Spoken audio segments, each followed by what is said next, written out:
आप देख रहे हैं आपका अपना टीवी चैनल आरजे रमझाझर। जज्बात के रंग, भरोसा के संग।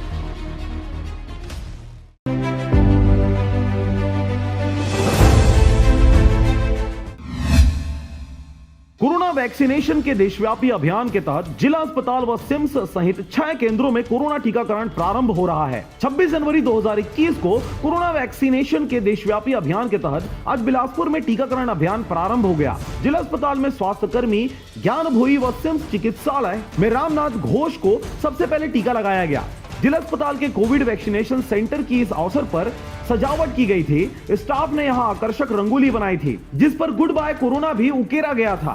बिलासपुर लोकसभा क्षेत्र के सांसद अरुण साव व बिलासपुर के विधायक शैलेश पांडे ने भी फीता काटकर वैक्सीनेशन सेंटर का उद्घाटन किया। इस अवसर पर विधायक रजनीश सिंह, जिला पंचायत अध्यक्ष अरुण चौहान, महापौर रामशरण यादव सहित अनेक जनप्रतिनिधि व स्वास्थ्य विभाग के अधिकारी उपस्थित थे। सबसे पहले उन चतुर्थ वर्ग कर्मचारियों को टीका लगाया गया जिन्होंने कोरोना मरीजों को लाने ले जाने का कार्य किया और मृतकों के शवों को भी उठाया था। एक आध महीने से चल रही थी, है ना, अभी आज कंप्लीट हो गई। आज पहला वैक्सीन लग गया है ज्ञानी को और आगे सब कंटिन्यूशन में लगेगा। अब कोई परेशानी नहीं है। 30 मिनट्स के लिए रखना पड़ेगा हमें, क्या मतलब वेट करने कोई इमरजेंसी ना हो। कुल मिला के ये माना जाए कि अब वैक्सीन पूरी तरह सेफ और कोई भी पूरी तरह से सेफ है। जिले में आज 6 कोविड सेंटर, जिला अस्पताल सिम्स, अपोलो, दर्री घाट, मस्तूरी व बिल्हा स्वास्थ्य केंद्र में 100 लोगों को कोरोना टीका लगाने का लक्ष्य रखा गया है।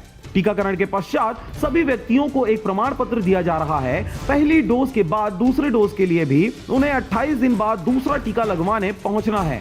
इसकी भी जानकारी उन्हें दी जा रही है। सभी वैक्सीनेशन सेंटर में अलग से कक्ष बनाया गया है जहां टीके लगवाने वालों को आधे घंटे तक रोका गया ताकि यदि कोई स्वास्थ्य संबंधी समस्या हो तो उनका तुरंत उपचार किया जा सके। बिलासपुर से अमित पाटले की रिपोर्ट, आरजे रमझाझर।